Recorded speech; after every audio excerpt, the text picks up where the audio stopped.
Bismillahi walhamdulillah wassalatu wassalam ala asyrafil anbiya'i wal mursalin Sayyidina Muhammadin wa ala alihi wa sahbihi wa man tabi'ahum bi ihsanin ila yaumiddin wa ba'd. Assalamualaikum warahmatullahi wabarakatuh.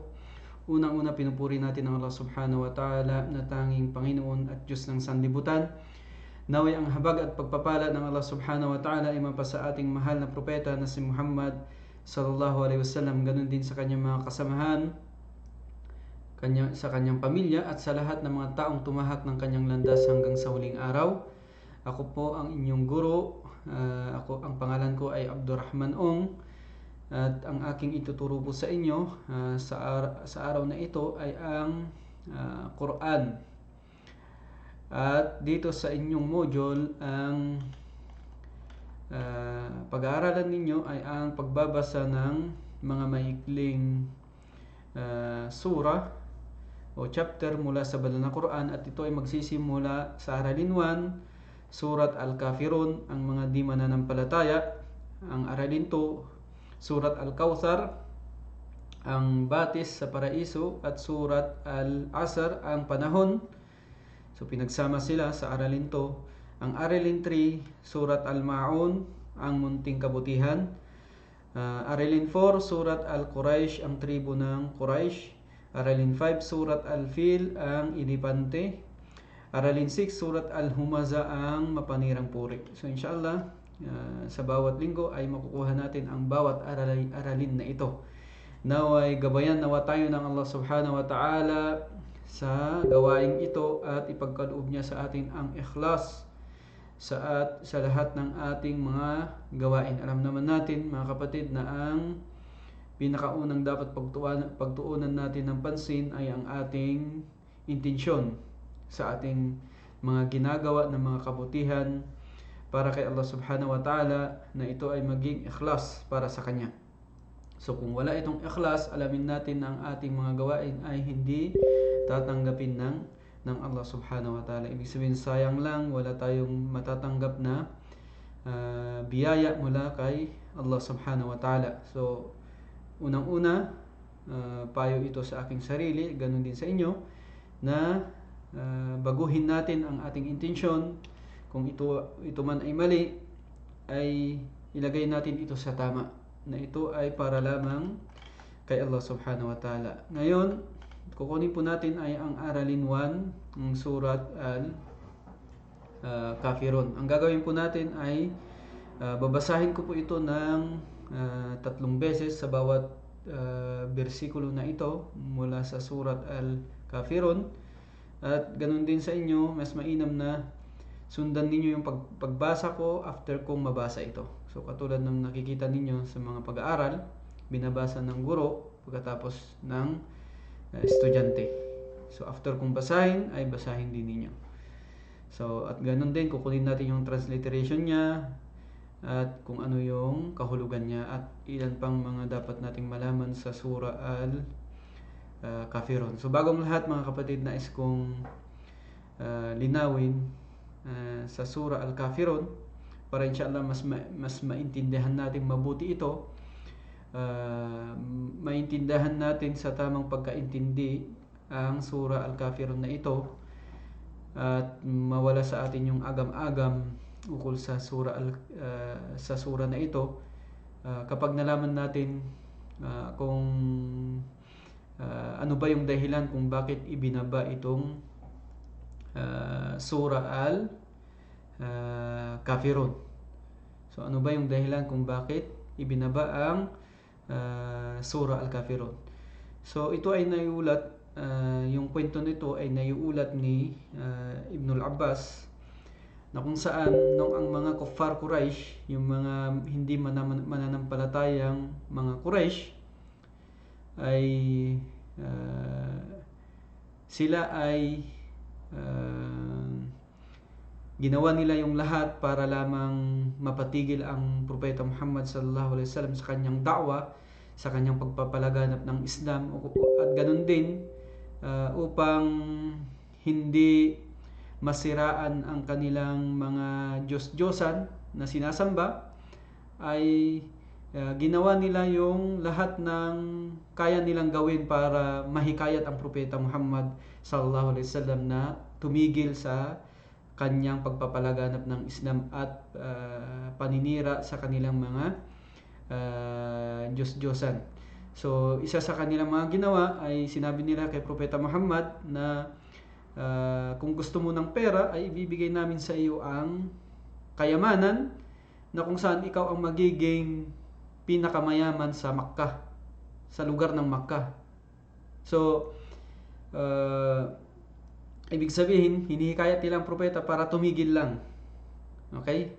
Para tumigil lang ang propeta sa kanyang pagpapalaganap ng Islam at ganun din sa paninira sa kanilang mga Diyos-Diyosan na sinasamba.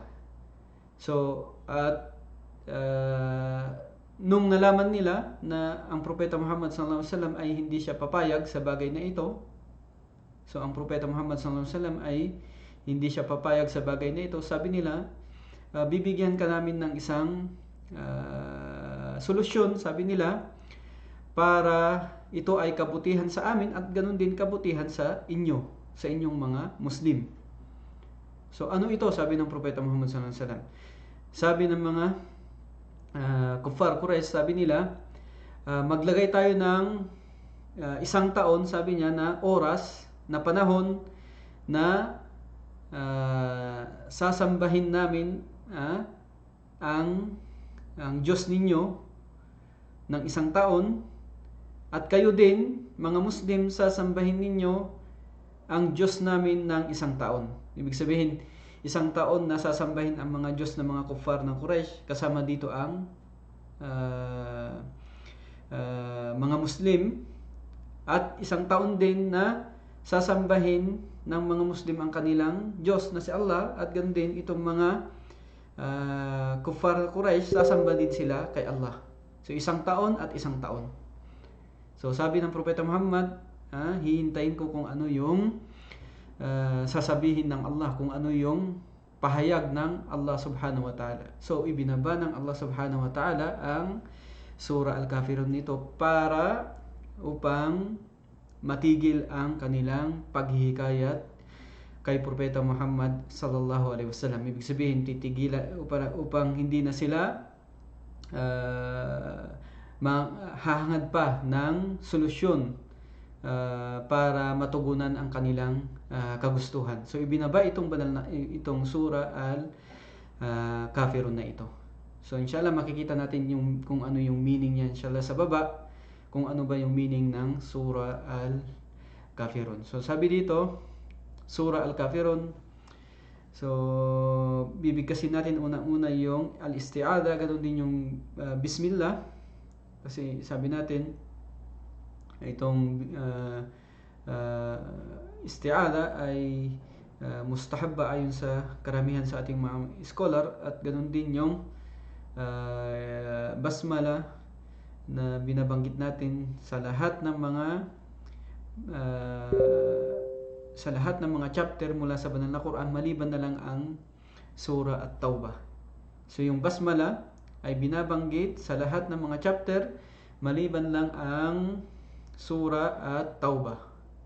So ang Surah At-Tawbah kasi, mga kapatid, kung ano yung dahilan kung bakit hindi binabanggit dito ang basmala, ang pinakatamang kasagutan dito ay dahil ganito binasa ng propeta Muhammad sallallahu alaihi wasallam, ganoon din ng kanyang mga kasamahan, na walang basmala ang Surah At-Tawbah. So bilang pagsunod sa gawain na ito ay binabasa natin ang Surah At-Tawbah na walang basmala. So umpisan natin inshallah ng isti'adha. A'udhu billahi minash shaitanir rajim. A'udhu billahi minash shaitanir rajim. A'udhu billahi minash shaitanir rajim. Yung unang babasahin natin, bago yun, Bismillahirrahmanirrahim. بسم الله الرحمن الرحيم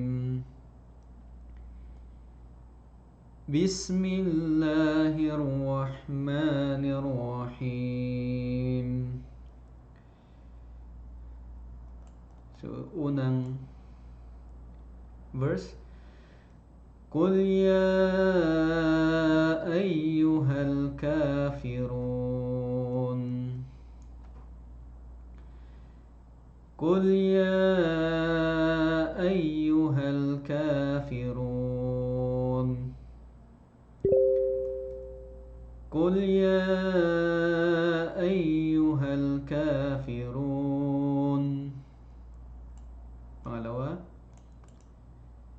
لا أعبد ما تعبدون لا أعبد ما تعبدون لا أعبد ما تعبدون.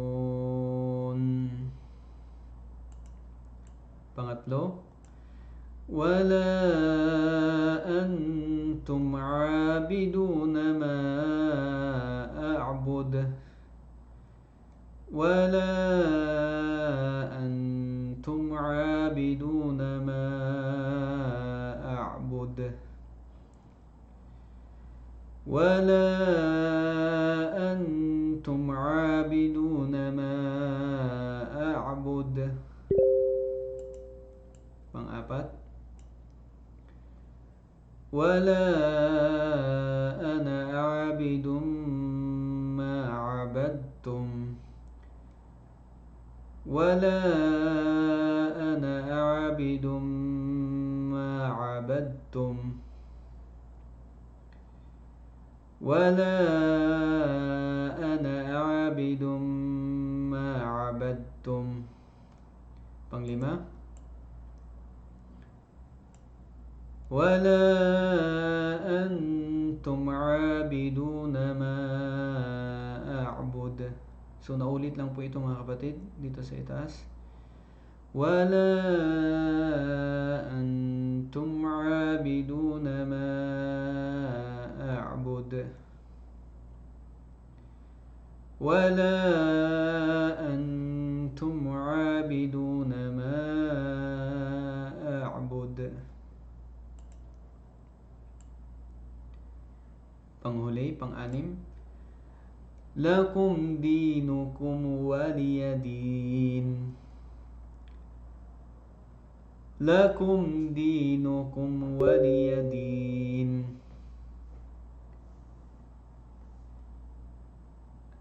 lakum dinukum waliyadin.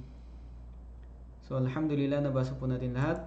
Ulitin natin ng minsanan lang mula una hanggang sa huli. A'udhu billahi minash shaitanir rajim.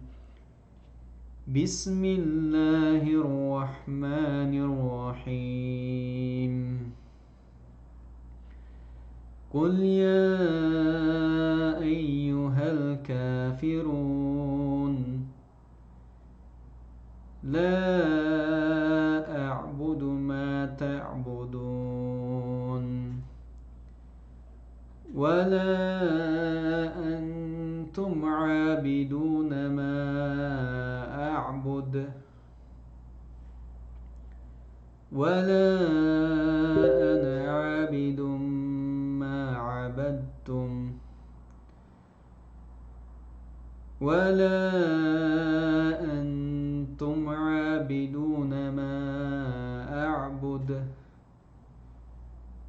لكم دينكم ولي دين. Dito po mga kapatid sa lakum dinukum waliya din, malimit pong pagkakamali dito sa waliyadin. So may mga kapatid tayo na binabanggit ito ng waliyadin, ibig sabihin nagiging sukun yung lam doon. So mali po yun, kailangan lalabas yung pagbigkas natin ng li, waliyadin. Waliyadin, ganun po. So dito sa pagbanggit natin, mapapansin ninyo na tinatagalan natin dito sa ya, kasi nga ito yung tinatawag na mad al-munfasil. Pwede itong tagalan ng hanggang 4 hanggang 6 na beses. So pwede rin kahit na 2 segundo o kaya 2 haraka na tinatawag. Ibig sabihin normal lang na pagbasa mo, Qul ya ayyuhal kafirun, Qul ya ayyuhal kafirun, normal lang na pagbasa mo, okay lang yun. Pero mas mainam para inshallah masana yung dila natin sa pagbasa natin dito, basahin natin ito ng mas matagal tulad ng pagbasa ko kanina. Pero kung babasahin nyo ito ng hindi matagal dito sa Qul ya ayyuhal kafirun, ay okay lang naman siya. So jaiz siya. So hindi obligado na basahin mo ito ng matagal. So ganun din kapag kaalaman, dagdag na kaalaman, kapag binasa mo ito ng matagal, kailangan yung mga susunod sa kanya matagal din. Halimbawa dito, binanggit natin ito ng matagal, Qul ya ayyuhal kafirun. Banggitin din natin dito yung katagalan nito, yung kaparehas niya ng batas.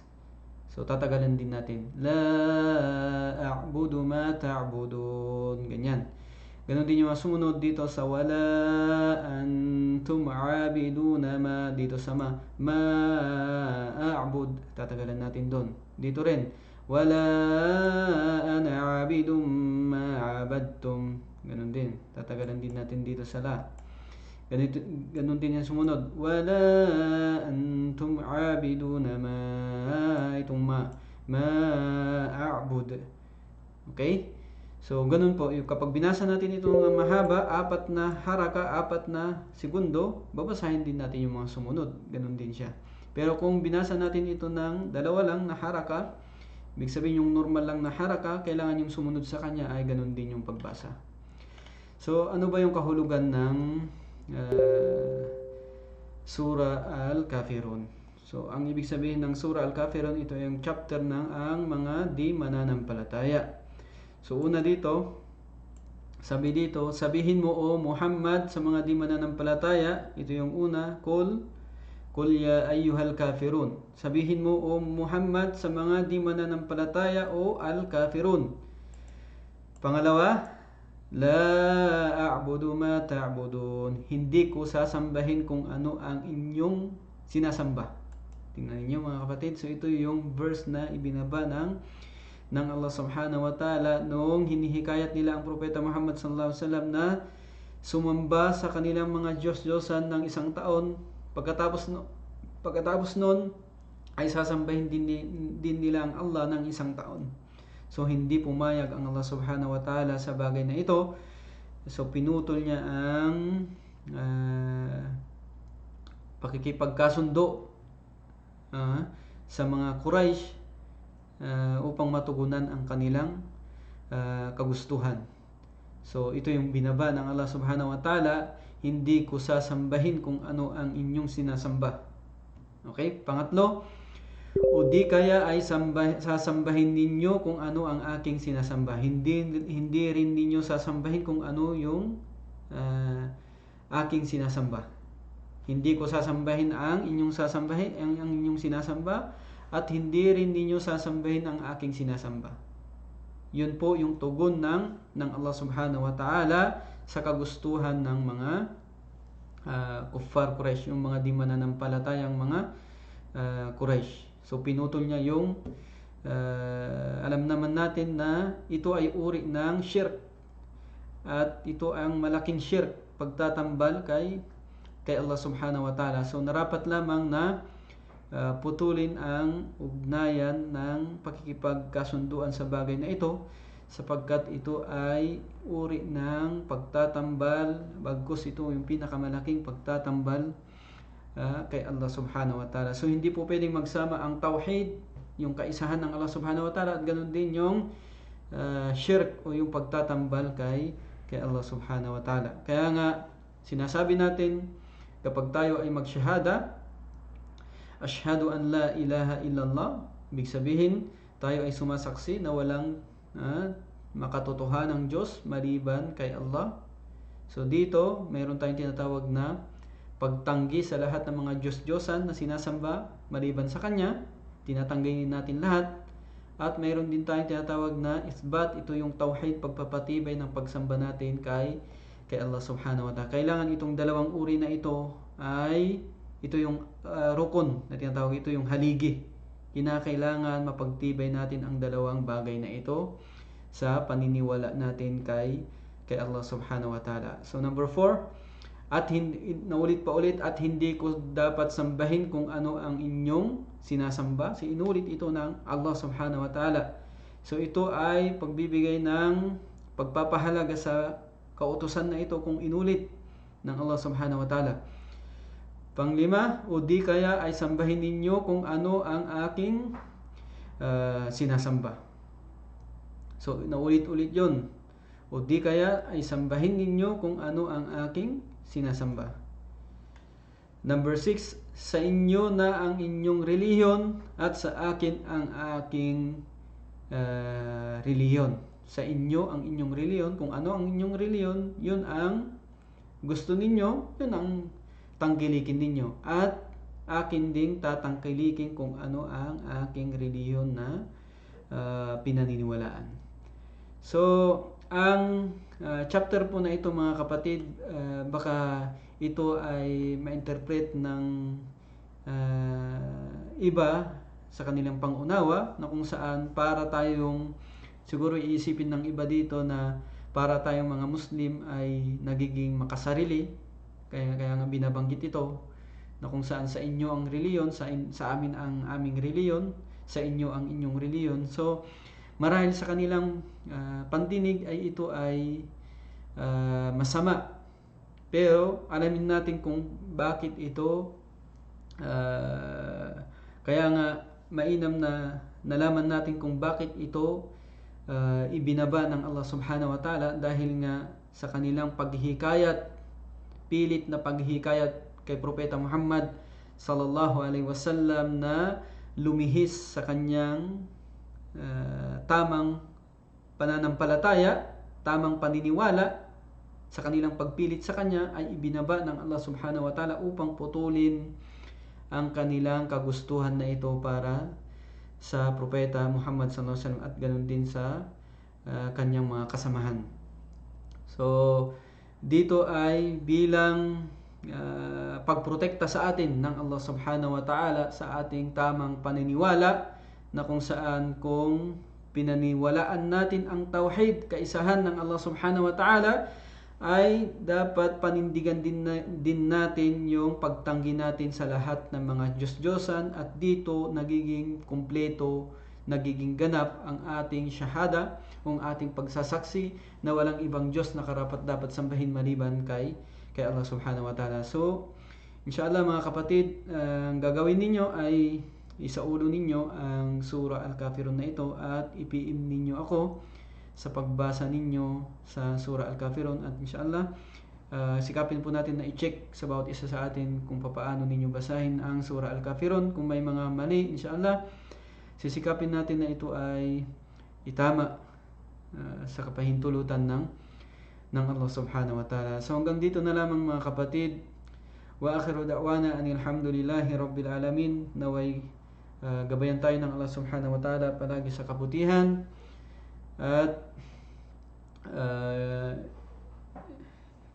ipagkaloob nawa sa atin ng Allah subhanahu wa ta'ala ang kanyang paraiso. Wa akhiru da'wana anil hamdulillahi rabbil alamin. Assalamu alaikum warahmatullahi wabarakatuh.